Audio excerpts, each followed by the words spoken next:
Pertama, yang tidak tertulis, ini adalah pendapatan baru bagi orang. Cuman mungkin saya nanti akan menyampaikan hal-hal yang memang tak tertulis. Bahkan di atas lumayan, bukan hanya lumayan, tapi di atas lumayan. Yang ketiga, tidak menyita waktu. Kalau menurut peraturan OJK, POJK nomor 30, kewajiban DPS itu rapat 2 bulan sekali, 6 kali setahun. Saya di DPS di Cup Life Insurance yang 99% adalah milik asing. Dia orang Amerika domisili di Inggris. Hanya satu karena ketentuan undang-undang harus ada komisarisnya yang orang Indonesia. Saya menggunakan undang-undang itu. Lebih dari situ saya pakai argo baru. Jadi kalau minta rapat selain yang wajib 6 kali setahun itu, saya pakai tarif lain. Pak boleh ngasih tarif Pak? Boleh kalau ini malah wajib hukumnya. Kalau ceramah nggak boleh pakai tarif, tapi kalau ini wajib hukumnya. Karena apa? Kalau ini harus tertuang dalam SK, dalam keputusan, dan dia harus membayarkan. Kalau tidak, ini namanya tidak profesional. Ciri-ciri profesional itu ekspor bayarannya mahal. Jadi kalau ekspor bayarannya murah itu belum profesional. Ini yang pertama. Yang kedua, kita ada aspek dakwahnya di sini. Proses syariahisasi. Proses syariahisasi di elemen-elemen. Jadi kalau kita bicara keuangan syariah, itu harus ada uangnya, ada syariahnya. Kalau uang saja, itu belum syariah. Kalau ada syariahnya saja, nggak ada uangnya, belum lengkap. Jadi keuangan syariah. Saya sering memberikan sambutan saya kalau di teman-teman pas prodi saya di UI ini kan ke ekonomi syariah, ada ekonomi syariah prodi itu pasca sarjana. Itu satu-satunya belum ada S1, saya jadi ketua prodi. Saya sampaikan, adik-adik saudara sekalian, kalau kuliah ekonomi syariah melarat, itu melawan takdir. Ekonomi syariah aturan kaya baik. Jadi kalau kaya saja itu masih ekonomi belum syariah. Kalau orangnya baik belum kaya itu syariah saja belum ada ekonominya. Jadi harus dua-duanya, dia kaya baik. Saya nggak kebayang kalau jurusan ekonomi melarat. Benar. Bener, saya merasakan dulu jadi orang melarat nggak enak bener. Serius, sekarang bukan kaya, tapi minimal cukup lah mau jalan-jalan. Minimal cukup ya, kita kan nggak terlalu kaya-kaya banget. Kalau toh mau kawin lagi bisa gitu. Kalau ada ibu-ibu masalah. Sorry. Yang maksudnya kalau mau jalan-jalan bisa gitu. Nah, ini aspek yang tak tertutup. Oleh karena itu kita di MUI pada saat bikin DSN tahun 98 Dewan Syariah Nasional, kita berpikir kita ngeluarin fatwa. Kalau ngeluarin fatwa dilepas, sesuai fatwa nggak ada apa yang bisa kembali pada kita. Dunia akhiratnya kita hanya dapat akhiratnya kalau masuk surga. Kalau nggak masuk surga, kan belum tentu kita masuk surga kan? Nah kalau begitu gimana fid dunya hasanah fil akhirati hasanah? Kalau begitu DSN harus memberi keputusan, harus ada Dewan Pengawas Syariah sebagai kelanjutan dari fatwa-fatwa DSN. Argumentasinya gampang. Bapak tahu, orang hukum tahu. Kalau ada 5 orang ahli hukum, pendapatnya minimal ada 15. Sama ahli hukum Islam begitu. Ada satu masalah, coba tanya, berapa hukumnya? Itu bisa 3, 5, 4, apalagi yang nanti pendapatnya tergantung pendapatan, beda lagi. Itu lain lagi yang masalah gitu. Jadi kita bagaimana? Jadi karena fikih sangat luas, pendapat ulama sangat luas, maka kita pilih ada DPS untuk memegangi kesyariahan sesuai dengan fatwa DSN. Diperjuangkan di mana? Di dalam undang-undang. Peraturan sebelum ada Undang-Undang 21 tahun 2008 tentang perbankan, kita masukkan pada peraturan BI. Kita masukkan pada peraturan Bapepam. Jadi kita bermain di kebijakan. Harus ada Dewan Pengawas Syariah. Nah ini pertama kali masuk dalam aturan ini adalah mengunci bahwa fatwa itu adalah tatbiqul fatwa fil muamalah. Sebelum tatbiqul fatwa fil qanun. Jadi ada proses takninus syariah, proses mengundang-undangkan syariah dalam konteks hukum kita. Nah, sebelum itu masuk kita bermain dulu di lapangan. Kenapa Bapak Ibu sekalian? Teori resepsi, bukan teori resepsi pernikahan ya. Teori resepsi dalam proses akomodasi undang-undang kita, tidak ada undang-undang yang diundangkan sebelum berlaku di masyarakat. Jadi proses undang-undang di Indonesia semuanya adalah proses kodifikasi. Beda dengan negara maju di Eropa, di Amerika, di Australia. Kita bicara 100 tahun yang akan datang, itu sudah bikin desainnya, dibikin peraturan begini sehingga orang hidupnya sesuai dengan undang-undang. Sama dengan kita bikin rumah, didesain dulu, ini irigasinya, ini jalannya, ini tempat penghijauannya, ini bangunan rumahnya. Kan kalau perumahan sudah jelas, serapannya, enggak dibangun, ada duit dibangun di sini, duit dibangun. Saya bingung, ini airnya lewat mana nih kan gitu. Irigasi mana, terus tamannya mana, nggak tahu kita. Kita mirip itu, kalau sudah ada mereka bikin perumahan saja, orang sudah mampu, sudah pikir rumahnya 500 meter, desainnya begini, ini halamannya, ini tamannya, ini nerima tamu, ini desain semua, itu tanda. Nah, kita belum segitu dalam proses undang-undang kita, hidup dibikin. Coba, haji dulu, baru bikin undang-undangnya tahun berapa. Zakat aja undang-undangnya kapan? Nggak ada yang belum ada dilakukan lalu ada undang-undangnya. Maka dibikin dulu praktek, bikin bank muamalah pertama. Itu prosesnya. Jadi kalau kita ini biasanya ngerja dulu baru bikin undang-undang. Nah kita bikin dulu fatwanya, proses komunikasi dengan teman-teman Kemenkeu dengan BI, lalu di-endorse untuk masuk di dalam undang-undang. Maka sekarang undang-undang perbankan, asuransi semuanya masuk dalam. Ini proses kita masuk di dalamnya. Syariah. Jadi yang bikin rusak ini kadang-kadang sekarang syariah disamain dengan khilafah. Jadi khilafah dikira syariah, khilafah. Khilafah urusan politik, syariah itu urusan kehidupan. Ini beda lagi. Ini, saya ngomong ke teman-teman Hizbut Tahrir itu, kantongin dulu khilafahnya. Syariahnya bareng-bareng. Kalau khilafahnya kita bikin masalah nanti. Makanya ada perpu bilang gitu. Iya, karena ada khilafah. Nanti orang kan fobia. Kira syariah sama dengan khilafah. Yang salah paham banyak seperti itu. Kalau kita orang Uin udah nggak salah paham, paling nggak mau paham aja kita. Kalau mereka salah paham benar dan tidak paham. Kalau orang Uin paham tapi nggak mau paham. Gitu. Itu orang Uin itu. Ini bedanya. Jadi ini antara khilafah dengan syariat. Kalau syariat itu udah kita terapkan itu. Nah, yang kita lakukan itu mulai dari undang-undang perkawinan ini. Bang nilai syariat sudah jelas ada nama syariat, ada masalah kok.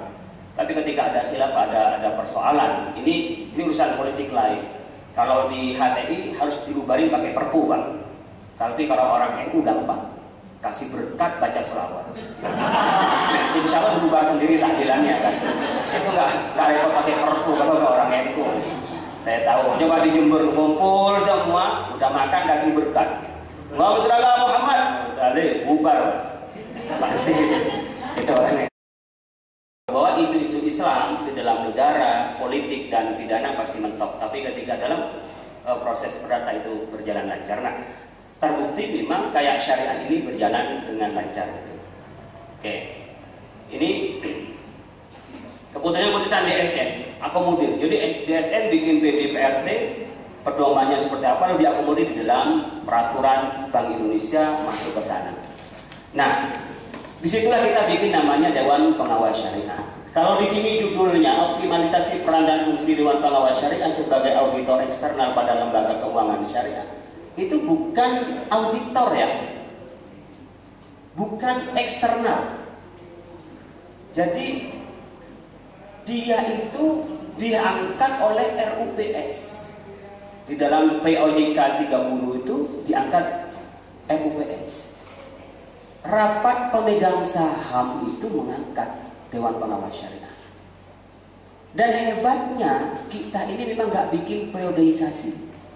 Sekaratnya. Ditanya, saya kan juga Dewan Pengawas juga di Pegadaian Syariah. Yang sekarang omsetnya sudah di atas 20 triliun di Pegadaian itu. Biasanya gajinya di PS tergantung berapa omset outstandingnya juga, asetnya juga itu berapa itu gajinya. Nah, kita diangkat oleh RUPS, Menteri BUMN yang mengangkat. Dan itu tidak ada periodenya, di sana ada periode 3 tahun, 4 tahun. Lah ini kok di PS gak ada periode? Namanya kiai, makin tua itu yang makin. Ini kita bikin gitu, jadi pikir ini mau diganti. Bahkan sekarang ini teman saya, Kena Hanahawi itu sakit sudah setahun nggak bisa ngerjain stroke. Saya nggak boleh pecat mas saya, biar gajinya jalan terus Pak Kiai. Pak, ini kan nggak bisa kerja Pak, saya yang ngerjain. Undang-undangnya nggak boleh Pak. Lah, kamu mau berkah enggak bisnisnya itu? Enggak, saya jangan berhenti gitu. Akhirnya saya sendiri ngajuan berdua, saya di Dewan Pemasyarakatan di Pegadaian gitu. Jadi nggak bikin periode kita. Kenapa? Ya alasannya ya kita kok pakai periode untuk yang ngerti, nanti orang baru nggak ngerti lagi. Nah, cuma sekarang sudah mulai ada pembatasan. Di asuransi itu maksimal 4 tempat. Ini teman-teman pada mau pergi semua dari asuransi. Kok cuma 4? Biasanya kita punya 10. Kalau masing-masing bank atau lembaga itu ngasih minimal itu 5 juta kalau kelas di Jakarta. Ada yang 10, ada yang 15. Kan lumayan kalau kali 10, 15 juta itu. Nggak usah nyalon jadi DPR lah insya Allah. Jadi ngisi pengajian itu kiai-kiai ikhlas Pak. Nggak mikir kita kira-kira ada amplopnya apa enggak gitu. Ini kira-kira mutawatir apa dhaif nih gitu kan. Nggak gitu, jadi kita memang ingin meningkatkan kesejahteraannya. Kan di kita saja coba, saya kemarin milad MUI nih, intermisu. Saya penelitian milad MUI. Saya nelpon Fatin, penyanyi. Ya teman-teman banyak kenal. Mbak Fatin, dia dikasih, Pak Khalil kalau jadwal saya di manajer, berapa minta dia? Minta 65 juta 3 lagu. Ferdi Hasan MC, saya tanya, berapa Mas Ferdi? Minta 35 juta. Karena saya udah Pak Khalil 15 juta kata. Lah, Ustadz, dia kan cuma jadi MC kan nggak usah mikir Pak. Ngomong seenaknya. Lah Ustadz yang dokter belajar sampai botak digajinya cuma 800.000. Kan nggak cocok gitu loh. Lah kita cari cara lain gimana biar kelihatan ceramahnya ikhlas tapi pendapatannya kiainya itu banyak gitu. Ini juga kita pikirkan, makanya kita mengeluarkan fatwa. Lah, hak untuk mendapatkan dari fatwa ada di PS itu. Hak properti kita lah ya, hak kekayaan intelektual para ulama itu sebenarnya yang diinginkan oleh kita.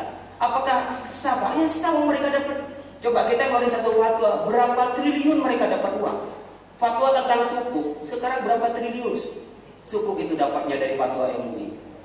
Real aja kalau kita bisnis kan jelas, gak usah malu-malu urusan. Ketika di masjid kita jangan bicara uang, bicara di perusahaan ya uang terus kita bicarakan. Mana bayaran saya?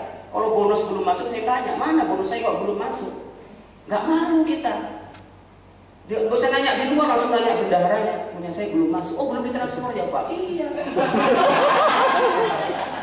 Gak usah malu, tapi kalau di masjid ya mau dikasih, mau enggak ya terserah lah. Kalau perlu, kalau disalam maksudnya belum selesai sumbangan buat masjid. Begitu jadinya. Jangan dibalik di perusahaan malu-malu ke masjid minta ongkos banyak kan gak enak. Ini polanya sebenarnya. Jadi kalau teman-teman yang syariah masuk di sini. Jangan ikutin yang jil itu, ini tidak sesuai syariat. Kita ini kelamaan debat hukumnya. Ini halal apa haram Pak ya? Halal apa haram ya? Yang halal masih khawatir, terus yang haram nggak pernah ditanyakan. Itu sering kita, wah ini kita udah ijtihad ini yang halal kok. Ada beberapa hal nanti umpamanya ketika berkenaan dengan transaksi itu kan dinamis. Al-asl fil muamalah al-ibahah, ada al-asl fil ibadah al-haram, tapi fil muamalah al-ibahah sebatas tidak ada kepastiannya pasti halal. Kalau saya begitu lebih mudah. Bukan ibadah kalau bikin nggak ada dalilnya haram, tapi kalau muamalah nggak ada dalilnya pasti halal.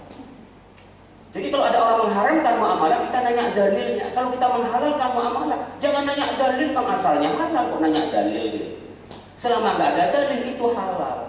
Nah kita ikat semua ini dengan Undang-Undang 40 ini tentang perseroan terbatas tahun 2007 kita ikat. Setiap upaya syariah itu harus ada DPS-nya. Sekarang yang banyak ini adalah PMT, DPRS, tapi kecil, kerjaannya berat. Jadi kita bicara bisnis ini, Benar, kita pekerjaan dengan ikhlas-ikhlasan terus ke sana. Kita ingin memperbaiki orang tapi dapat. BMT kalau satu paling ngaji berapa? 500. Paling banyak itu BMT ngasih 1 juta, 1,5 juta sebulan. Iya, tiap bulan tanda tangan laporan kan capek. Ya kalau daripada nggak ada ya lumayan. Ya, ini tapi saya ingin mencari yang di atas lumayan gitu loh. Ya tapi nggak apa-apa, pemula nggak apa-apa gitu ya. Kalau ketika kayak ini, kayak Bank BPD Makassar, itu DPS-nya dikasih 24 juta, dikasih mobil Camry, itu DPS-nya di sana. BPD kata kalau nanti di Jember buka aja syariah, aku jadi pengawasnya. Aminnya kenceng. Ini udah ada, jadi mau buka syariah nggak boleh dia, tidak ada DPS-nya.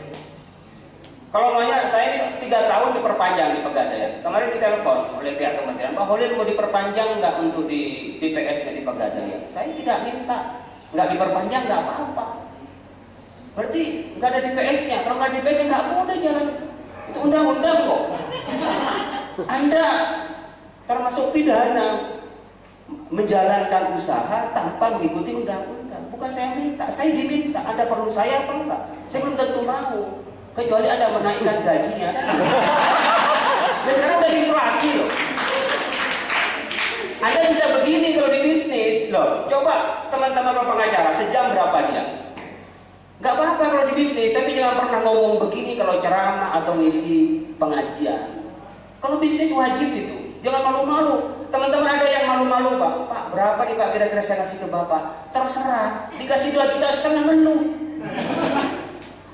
Nah, kalau teman-teman nggak tanya ke situ Pak, suruh tanya ke orang yang dapat gede. Oh di sana 15 Pak, aduh saya nggak kuat, bisanya 12 kan turunnya begitu. Kalau bilangnya berapa di sana Pak? 4, itu yang kedua. Ini pola, tapi ya tentang bagaimana caranya tentang adanya. Tapi intinya ngomong bisnis di situ nggak ada masalah. Lo Anda bayar mahal kalau minta sering ketemu gitu loh. Kan gitu, kan sama kita. Minta tak ketemu, bayar berapa Anda bayar saya minta ketemu, ntar dulu. Kalau konsultasi mau nyekolahin anaknya ya kapan saja, lah mau mondok di mana gitu. Kalau dia bisnis, ntar dulu kita gratis ke saya dia dapat uang, kan nggak seimbang itu. Nih sebenarnya kita ingin sampaikan ada waktunya ngomongin uang pada saat kita memang profesional. Itu yang kita lakukan. Cuman ini sekarang belum bisa didorong OJK menentukan berapa honornya dari DPS itu. Kemarin saya diundang pertemuan dengan regulasi dan juga dengan pasar. Berapa ditentukan? Namanya berpersen dari komisaris. Kalau seperti komisaris itu kan 30% dari direksi itu dia dapat bayar. Kalau dia gajinya 200 juta, dia dapat 60 juta sebulan. Dan dia nggak punya kemampuan apa-apa loh. Komisaris itu nggak punya kemampuan apa-apa. Hanya diangkat. Coba tanya Anda komisarisnya di mana? Di pamannya di Jasara Harja.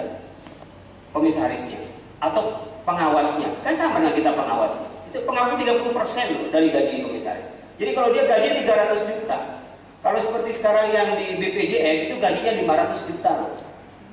Kalau pengawasnya itu 30%, tinggal 30 kali 5, 150 juta. Nggak punya kemampuan seperti kita-kita yang sekolah sampai botak ini. Kan sama dengan saudara-saudara banyak disuruh ceramah, dikasih 200.000, nyewa salonnya saja sudah 5 juta, kan mahalan salon dan kita. Kalau pengajian biasa nggak apa-apa, tapi kalau dia perusahaan yang memang CSR-nya, perusahaan untuk meminat orang datang, ngundang penceramah, teman-teman yang penceramah di TV itu, cuma saya aja yang nggak mau pakai tarif ceramah. Bener ya, kalau teman-teman itu pakai tarif itu, Bapak berapa? Bersih 50, bersih 60 kalau ke daerah. Mau tuh gubernur-gubernur atau perusahaan tuh mau bayar. Karena ketika ada Ustaz TV, orang pada mau datang semua. Dia hanya butuh orang datang, bukan butuh pengajiannya. Kalau kita kan apa yang disampaikan, dalilnya apa, risetnya mana. Yang bikin satu jurnal kadang-kadang nggak dibayar. Dia cuma begitu saja. Nah ini polanya sebenarnya kalau bicara soal keuangan. Tapi kita mewadahi, disinilah bicara keuangan, yang di sini kita bicara keikhlasan. Saya ingin sampaikan, jadi jangan sampai semua dibikin uang ke sini. Makanya kalau ceramah jangan bicara uang. Ngajar kalau saya bicara uang. Tapi ketika di bisnis bicarakan. Itu maksud saya yang saya ingin sampaikan. Makanya dengan peraturan undang-undang seperti ini, ada nomor 40 tahun 2014, ini tertera harus ada DPS-nya semua. Jadi tidak boleh ada perusahaan syariah tidak ada DPS-nya. Oke, saya lanjut. Nah, sekarang ketentuan Dewan Pengawas Syariah itu menurut undang-undang seperti apa?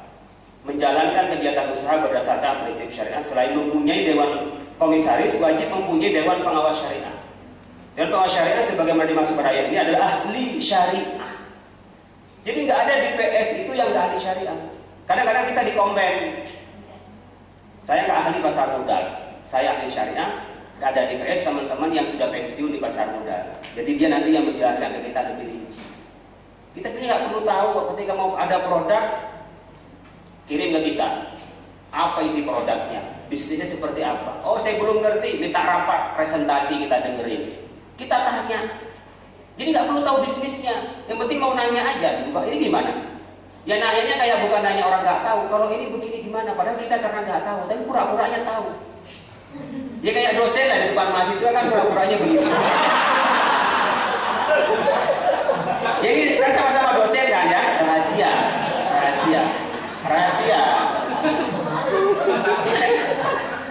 Kan gitu pura-puranya. Wah ini begini.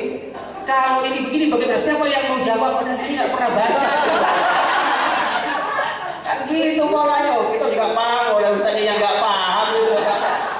Nah kita juga begitu polanya. Jadi jangan ngomong sekiranya salah. Oh iya. Kalau ini dikurangi ini gimana Pak? Oh, iya. Kalau segini gimana? Jadi kita nanyanya bukan nanya apa artinya, bagaimana. Pertanyaan bagaimana dan mengapa itu pertanyaannya orang pintar. Jadi kalau kita bertanya apa itu Pak? Oh, apa itu berarti orang nggak paham. Tapi bagaimana kalau begini? Loh, ini kok mengapa bisa muncul angka ini bagaimana Pak? Padahal kita memang nggak tahu bagaimana. Ya bukan disiplin kita, yang penting syariahnya kita jawab. Giliran syariah, oh syariahnya begini, boleh ya? Boleh Pak. Nanti kasih dalil meskipun nggak paham keluarin dalil dia. Meskipun kita hurika bil kasih dalil. Apa itu artinya Pak? Tidak boleh curang kalau bisnis gitu. Padahal itu soal iklan tidak hurika bil kasih. Jadi sebenarnya ya kan yang penting kita sudah tahu frame-nya. Oh iya, ini ada fatwanya ini Pak, fatwa. Kalau belum, sebentar saya telah dulu. Gimana nih Pak? Bentar. Stop dulu, nanti saya telah, saya bikin jawabannya diurai ditulis. Padahal kita sendiri masih belum tahu mau jawab apa. Jadi teman-teman gitu ya, yang baru produk baru teleponan. Kalau ini pakai produk apa? Fatwanya yang mana? Akadnya apa? Bener. Diskusi gitu juga ada grup kita, grup DPS itu. Tapi lama-lama kan udah pinter ya. Awal-awal ya begitu. Setahun 2 tahun, lama-lama kayak kita ngajar itu yang diajarin terus ya kan. Udah agak perbedaan gitu. Awal-awalnya kan nggak paham. Bedanya hanya semalam sama mahasiswa malamnya baca, itu pun nggak ngerti malamnya sambil buru-buru kan. Kita kan sudah repot, malam sudah digangguin istri kan nggak sempat baca juga. Nah ini ke tugas kita. Jadi kita ada penting tahu syariahnya saja tuh, syariahnya ini. Jadi kita memang belajar. Tapi kalau ada teman coba sampai ngurai seperti apa, ya kita TikTok dengan teman itu. Kalau ketepatan yang mereka ahli, kita hanya syariahnya. Kalau sama-sama ahli syariahnya yang susah, itu jangan sampai rapat di depan komisaris atau di direksinya atau general manajernya. Jangan sampai nanti gontok-gontokan spend pendapat. Gini udah ngobrol berdua saja. Jadi yang masuk kepada pendapat di depan direksi itu sudah pendapat final dari DPS. Kan minimal 2. Kalau debat di situ kan kita sama-sama ahli fikihnya. Ini dengerin apa dengerin orang debat kan gitu. Apalagi orang UIN kan doyannya debat Pak. Saya udah tahu UIN kan, saya udah lulusan UIN. Kalau orang UIN itu senangan ngomong daripada bekerja. Makanya kan yang dipilih masa teori ekonominya Ibnu Khaldun. Teori apaan gitu loh. Teori ekonominya Al-Ghazali. Dicari-cari ada ekonominya. Pokoknya ada ekonominya dicari tokoh itu. Setelah itu tesisnya, skripsinya nggak nyambung. Antara yang ditulis dengan kenyataan tuh nggak nyambung. Studi tokoh, pokok dibikin ahli ekonominya. Pokok pikiran ekonominya ulama ini. Salah ya Pak. Kadang-kadang dipaksakan, bukan tokoh ekonomi dibikin tokoh ekonomi sendiri. Nah kalau yang nulis aja nggak paham apalagi yang nguji. Saya yakin yang nguji juga nggak paham gitu loh. mahasiswanya. Bukti kalau dosennya itu pinter gitu. Wes aku roh itu wes. Saya ini kan juga dulu S3 di ekonomi syariah. Ketika selesai S3, perasaan saya pinter. Ternyata terjadi di PS itu nggak ada yang nyambung. Padahal yang saya studi itu sudah fatwa. Proses masuk ke undang-undang. Yang begini saja nggak nyambung, apalagi yang nulisnya itu ekonominya, umpamanya teori ekonominya Ibnu Taimiyah. Apa hubungannya gitu? Nggak nyambung. Jadi saya kalau boleh bandingkan, Bapak Ibu sekalian, saya ini orang UIN tapi menjabat di UI. Nah, saya ingin membandingkan begini sekedar intermezzo. Kalau di UI itu tidak boleh menulis tidak operasional. Anda meneliti di mana? PSM. Anda meneliti di mana? Pemanya BDN. Anda meneliti di mana? Di OJK. Anda meneliti di mana? Di Koperasi Man. Tahu betul tentang yang merubah praktek di sini seperti apa. Jadi satu teori saja. Kalau kita kan pemikiran terus. Jadi pikir terus, nggak pernah operasional. Jadi kalau lulusan UI selesai itu bisa kerja. Dia siap jadi tenaga kerja, memanage atau dia bekerja. Kalau lulusan UIN, Bismillah, insya Allah mikir. Makanya kalau ditanya, saya beberapa kali kemarin saya di Gorontalo itu UIN membuka juga ekonomi syariah. Kurikulumnya itu ya benar hasil penelitian terakhir di Kemendikbud. Dari kurikulum ekonomi syariah di UIN 92% tidak nyambung dengan realita. 92% hasil penelitian di Kemendikbud ketika itu. Ristek Dikti, sebelum Ristek Dikti saya rapat di OJK itu dapat data itu nggak nyambung. Kenapa? Ya karena cuma masih bicaranya ini menurut ulama salaf begini. Nah, coba sekarang bicara ittihadul majlis saja itu gimana diimplementasikan? Harus hadap-hadapan begini bayar. Gimana saya beli tiket? Gimana saya pesan barang dari Amerika? Gimana pesan barang dari sana? Sekarang udah online semua, ittihadul majlisnya sudah berbeda. Masih pakai khilafiyah nggak boleh, macam-macam. Waduh, ketemu dengan ulama itu ya syariahnya terus tapi nggak ada ekonominya. Nah kalau jadi di BPS tadi itu mikir ini syariah harus operasional karena ada syariahnya nggak ada ekonominya nggak jalan di PS. Jadi di PS itu nggak bisa diangkat kalau hanya ada syariahnya nggak ada Pak rugi Pak tutup juga di PS-nya. Ini operasional ini nggak bisa sendiri gitu loh. Nah ini makanya kita ada ahli syariah, tapi nggak syariah yang ketat gitu loh. Ini muamalah, bukan ibadah. Ibadahnya ketat. Kalau muamalah ketat itu pusing orang. Muamalah itu nggak ada akidahnya. Muamalah itu nggak butuh niat. Coba Nabi dengan orang Yahudi bicara, kamu apa akidahnya? Saya mau jual beli. Kalau kamu akidahnya nggak ada. Kamu agamanya apa? Nggak ada, tanya agama. Terus ketika jual beli, kamu niat jual apa niat ngasih? Nggak ada. Nggak ada, jadi nggak ada niat, nggak ada akidah. Zahir semua yang namanya bisnis. Anda mengatakan jual, ya jual beli. Anda ngasih, ya ngasih. Anda nawar, ya nawar. Itu kalau di bisnis, di muamalah.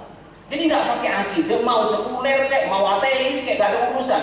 Kalau bilang boykot barang Yahudi itu nggak ada urusan dengan masalah haram dan halal. Keberpihakan ekonomi. Cari dalilnya yang harus jelas akidahnya, jelas niatnya, nggak ada. Itu dari saya. Berarti apa Pak? Yang paling santai ya muamalah. Maka orang-orang muamalah itu adalah santai dan hidupnya sejahtera insya Allah. Kalau tidak sejahtera ada yang konslet ya. Ada yang konslet katanya oleh itu. Ada yang nis. Gitu. Oke. Ini POJK, perusahaan pembiayaan syariah dan UUS wajib memiliki DPS. Untuk Jember menurut saya ya tinggal didorong di syariahisasi. Setiap usaha nanti BUMD, umpamanya semua disyariahkan saja.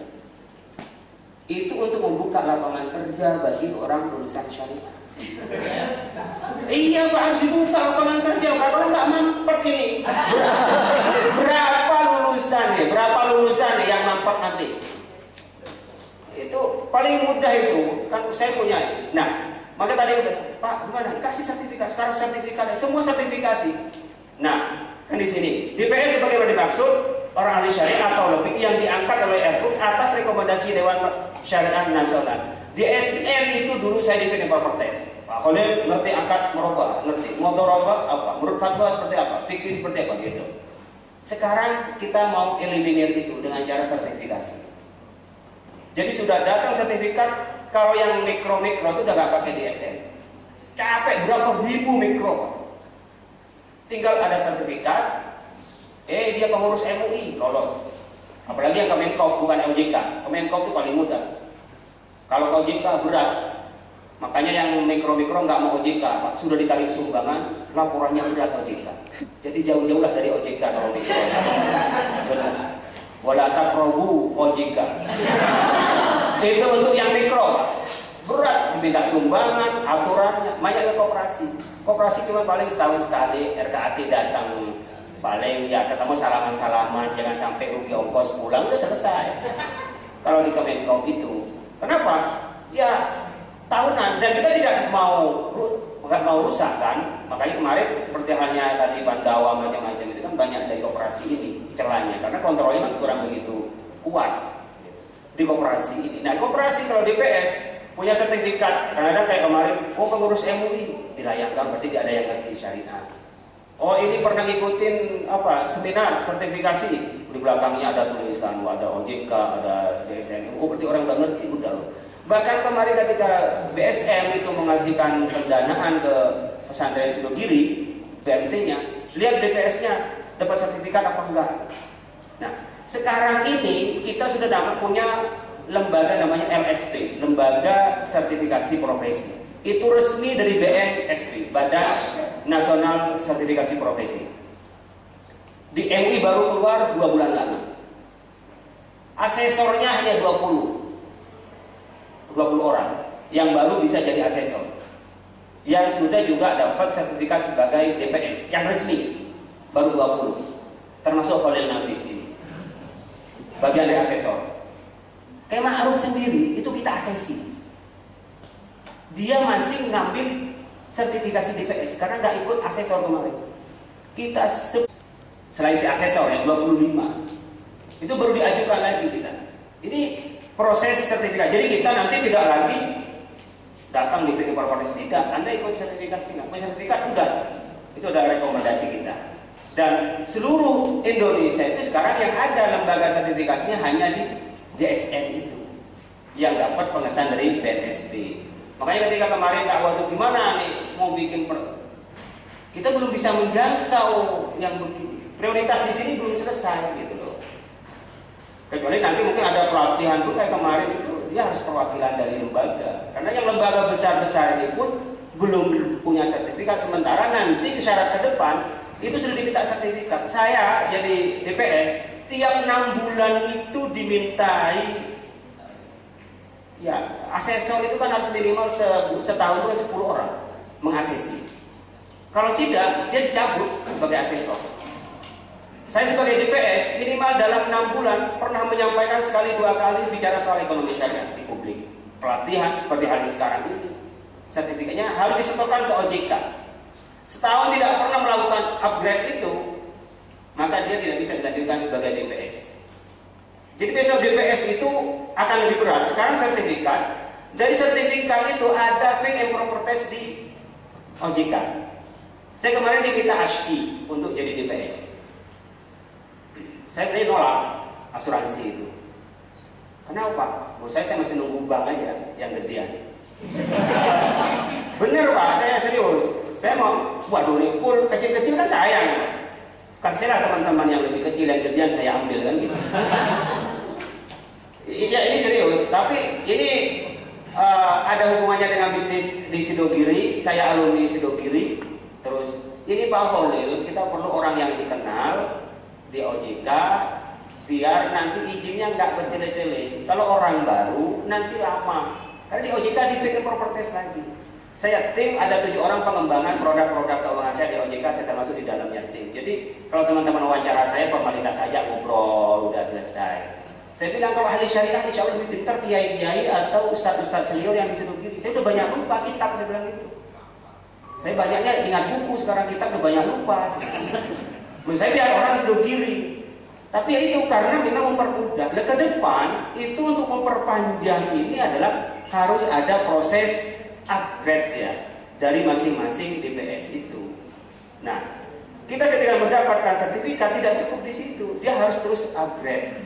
Makanya ini menjadi profesi yang memang ada ketentuan pembayarannya itu, ada expertnya tentang kemampuan yang seperti ini. Nah, MUI tidak lagi mewawancarai, cukup memberi sertifikat, nanti wawancara fit and proper test-nya ada di OJK seluruh. Saya asuransi diminta asuransi lagi, tetap di fit and proper test karena prosedurnya. Saya bank diminta bank lagi, tetap begitu polanya. Ini yang ada di kita. Tapi kalau di daerah biasanya nggak pakai gitu. Koperasi khususnya, BPRS kayaknya masih ke bank. Anda masih ke OJK juga BPRS. Itu juga masih fit and proper test juga BPS-nya. Itu konsekuensi dari profesi yang kita lakukan. Nah, harus memenuhi kriteria seperti berikut. Ya, profesional, bertindak jujur, memang tidak ada konflik interest. Saya juga menjadi PS di Al-Azhar, namanya BMT-nya Al-Azhar kan agak gede. Saya awalnya punya saham di situ, saya tarik, takut ada konflik interest. Saya punya saham berapa persen, saya tarik, lebih baik ditaruh di BMT lain, nggak di tempat itu. Karena ada konflik interest dengan bisnis saya, jadi memang harus menjaga jarak gitu. Kalau kita di situ, jangan main bisnis di situ. Kalau mempertemukan bisnis tanpa kita menjadi mengambil komisi, ya nggak apa-apa. Ini ketemu. Saya DPS di ASKI, saya DPS di Pegadaian. Saya pertemukan bagaimana usaha-usaha Pegadaian itu bisa diasuransikan ke ASKI. Tapi saya tidak mendapat fee. Kalau saya mendapat fee, ya nggak boleh. Tapi ketika mamanya saya tidak di tempat itu, saya pertemukan Aksa Mandiri, saya pertemukan orang lain, saya bilang, saya minta fee dong. Sah. Masa saya nyambungin bisnis saya lillahi ta'ala? Enggak bisa. Lillahi ta'alanya ya bisnis berapa persen ngasih ke saya. Kalau nggak ngasih, saya nggak pertemukan. Ya kan bisnis, gitu loh. Sah-sah saja seperti itu di dalam dunia bisnis, gitu. Nah, kita harus menjaga independensinya itu. Nah, prakteknya, saudara, kita ini banyak memilih DPS itu bukan karena pintar fikih muamalah, tapi karena popularitas. Saya ingin sebut profesor di bidang filsafat, jadi dewan pengawas di Bank Syariah Mandiri. Ketika diomongin fikih muamalah, butak nggak bisa ngomong sana sini. Dia fikih muamalah ini kan butuh ilmu tersendiri. Tapi karena dia populer, ahli filsafat, ya udah ketokohannya dijadi DPS di situ. Ruwet yang bawahannya ini ngerjain sendirian. Nah, kita kadang-kadang kan salah kan? Kita ini kalah dengan orang pintar itu kalah dengan orang populer. Jadi orang ngundangnya juga banyak yang lebih populer, bayar mahalnya lebih banyak orang yang populer. Yang pinter nggak populer itu kasihan juga kadang-kadang. Iya, udah capek-capek nggak diangkat. Bahkan yang pinter itu dijadikan staf. Jadi ada di bank itu biasanya DPS 3, staffingnya itu berapa? 2 orang gitu yang tukang catatnya. Dia yang merumuskan, dia bikin konsep. Yang DPS ini masalah ini bener ini, apa lagi kan? Itu doang. Bikin laporan nggak bikin laporan sendiri loh. Yang dikira laporan kayak kita bikin laporan penelitian di UIN itu. Udah gitu biayanya cuma berapa? 50 juta, itu udah banyak, 20 juta lagi. Begini. Itu enggak kalau di situ ada mana stafnya ini. Ini masukin, balikin lagi. Gitu saja sebenarnya. Padahal ini yang pintar tapi kalah populer sama DPS yang diangkat. Ini baik kadang-kadang di dalam kehidupan nyata banyak yang tidak adil. Saya yang nggak enak di satu tempat, ini stafnya dulu teman kelas saya. Di kelas saya kayaknya dulu lebih pintar dari saya, dan sekarang dia jadi staf saya, ini kan nggak enak. Padahal dia lebih pintar dulu ketika fikihnya. Saya masih kuliah 1, dia sudah kuliah 2, sambil di Libya, sambil di ekonomi. Jadi memang kemampuannya bagus. Tapi memang takdirnya dari Allah staf. Ya dia jadi konseptor yang benar dia kita bikin sendiri belum tentu bisa seperti itu. Tapi karena udah terlanjur staf yang seperti hanya dosen lah bimbing mahasiswa. Saya bimbing S2 orang lebih pintar mahasiswanya. Tapi kalau kan hak saya ngomel, nggak boleh dia ngomel ke saya kan. Ini benar disalahkan gitu. Jadi memang ada soal hak itu bukan soal siapa yang lebih pintar kan gitu. Ini soal hak saya kan. Lebih pintar tahu lebih pintar dia sama kita kan gitu. Jujur aja lah jadi dosen jangan kita sosok pinter aja, jujur aja lah, sering begitu kan. Saya sering nggak ngerti kalau namanya teori psikologi ketika saya jadi keprodi, sosok ini sok ngerti ya, tapi nggak boleh dibantah dosen. Kalau Kalau dibantai ya, pada Anda kelenger nanti nggak lulus-lulus. Oke, ini tugas dan wewenang ya. Jadi dari PS itu paling sedikit memberi saran. Jadi sebenarnya di PS itu tingkatnya sejajar dengan direksi. Jadi dewan pengawas, tapi aspek syariahnya internal apa eksternal Pak? Sebenarnya dia dari eksternal tapi diangkat menjadi internal karena include. Tidak boleh ada produk keluar tanpa ada disposisi dari DPS. Dia harus tanda tangan DPS. Nah DPS ini kalau salah-salah dengan sengaja itu ada skorsingnya juga. Bahkan kerugian yang melibatkan kerugian orang lain karena DPS sedang kita somasi ini karena DPS tidak bisnis kenapa harus menanggung masalah gitu. Tapi kemarin OJK ingin membebankan kepada DPS. Waduh, DPS ini bagi teman-teman terus terang aja, DPS dibayar 10, 15, 20, ada yang 25, ada 30 DPS. Bagi teman-teman yang biasa bisnis itu dianggap kecil. Dianggap kecil. Gaji segitu. Teman-teman itu ada yang umpamanya ketika bicara disamakan dengan jajaran komisaris di tempat lain, yang itu juga nggak punya modal, cuma ditaruh di atas 50. Kalau saya sebut saja, namanya Bang Adi Warman, dia bilang, ngasih gue cuma 10, bang apaan 10? Gak mau, ngasih gue 20. Bisnis segitu ngasih 20, ngasih yang lainnya, belum kelas saya. Begitu Pak. Kalau fikihnya, insya Allah lebih pintar Bapak, Ibu sekalian. Tapi populernya lebih populer dia. Yang dipercaya dia bisa ngasih tarif gitu. Jadi dia bisa begitu. Yang dikasih beliau biasanya naik karena dia bisa nego kepada perusahaan. Yang dikasih ustaz-ustaz dia biasanya rendah karena nggak bisa nego berapa seikhlasnya. Nah, orang bisnis seikhlasnya dikasih kecil beneran Pak karena dihitung-hitungan bisnis ini mengurangi cost gitu. Ini polanya. Nah ini praktek pemasaran pembiayaan pun juga kita harus ajar. Bagian ini juga di training. Kita jangan dimasukkan di dalam trainingnya kita sebagai pengajar, jangan masuk di DPS. Sama jangan jadi semakan 12 SKS pengajaran nggak digaji, bukan. Yang tidak digaji itu kadang-kadang masih digaji di tempat lain. Dalam 6 kali setahun itu harus ada transportnya masih.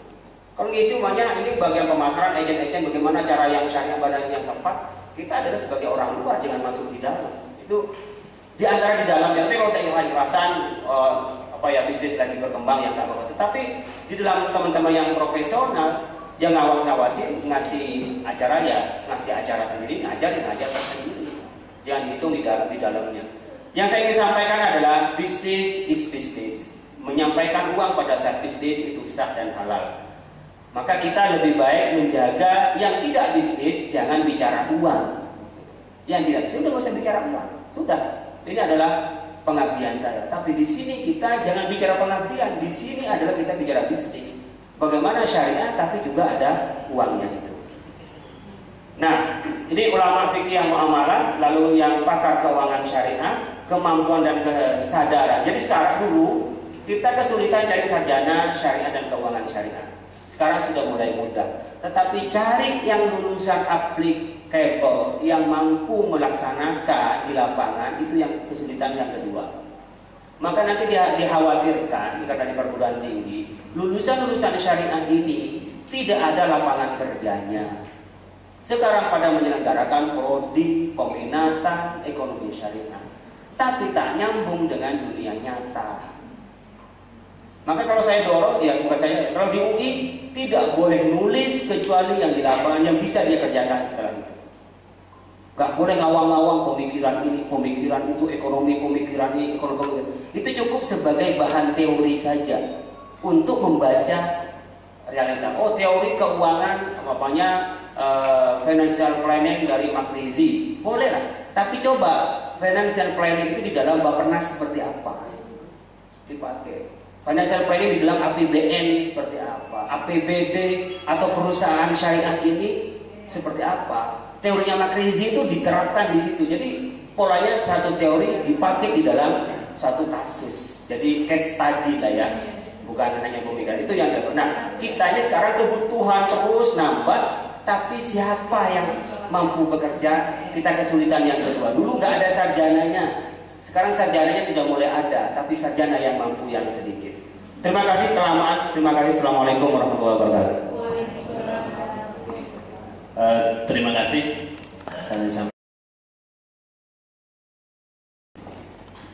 Terima kasih.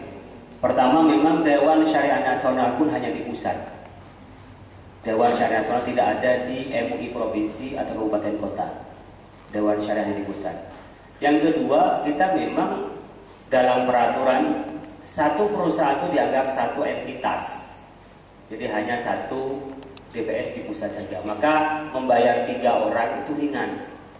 Karena sekian bisnisnya secara nasional, dia hanya bayar 3 orang DPS itu. Kenapa tidak perlu ke daerah? Karena daerah sifatnya hanya menjalankan dari kebijakan pusat. Pokoknya produk nih, kita mau produk namanya amanah.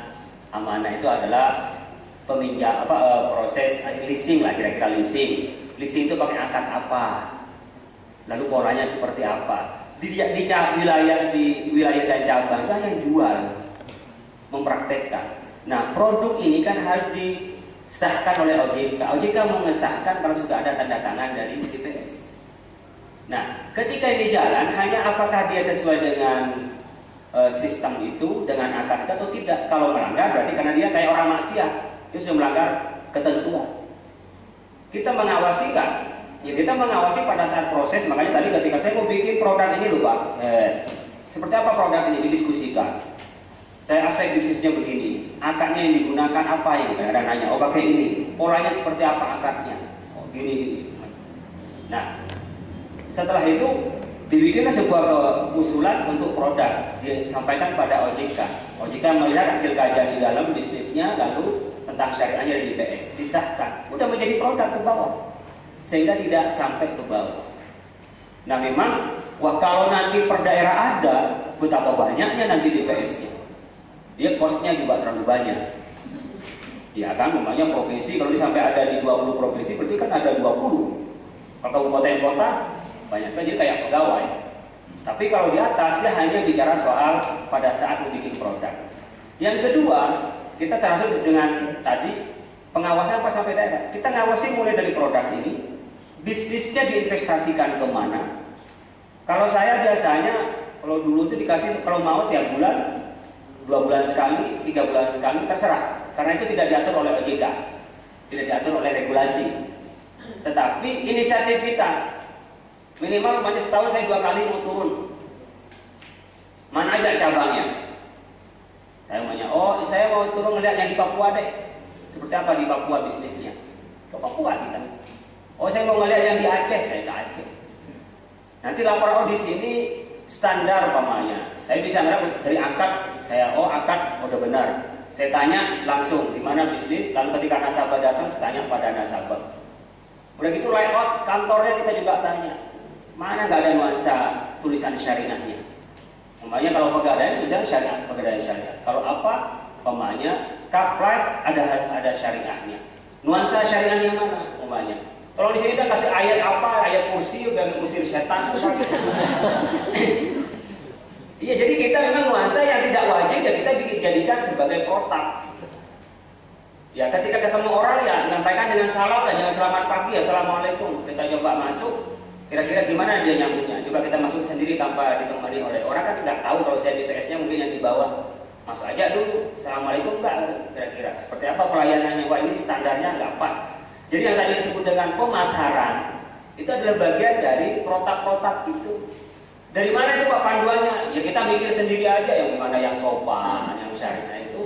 Kita kalau orang yang di syariah itu sudah tahu lah mana yang wilayah sunnah, mana wilayah wajib gitu. Senyum itu sunnah, dengan memanjakan gitu itu kan kita ngajarin juga kepada mereka. Nah, kita mengawasi seperti itu. Nanti ketika kita turun ke lapangan, kita bikin laporan. Pokoknya saya menemukan tentang gadai syariah. Gadai syariah ini kalau orang tidak bayar maka barangnya dijual. Yang boleh diambil adalah sesuai dengan hutangnya dia. Kalau hutangnya 500.000, kalau dilaku 800.000, 300.000 harus dikembalikan kepada nasabah.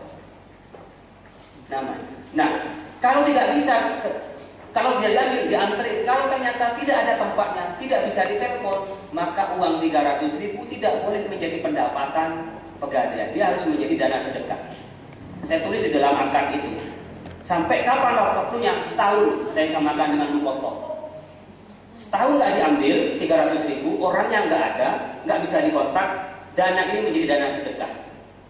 Tapi selama masih ada, berkewajiban untuk mengantarkan. Kenapa? Karena dia hanya wajib mengambil, artinya dia punya hak mengambil sesuai dengan utangnya.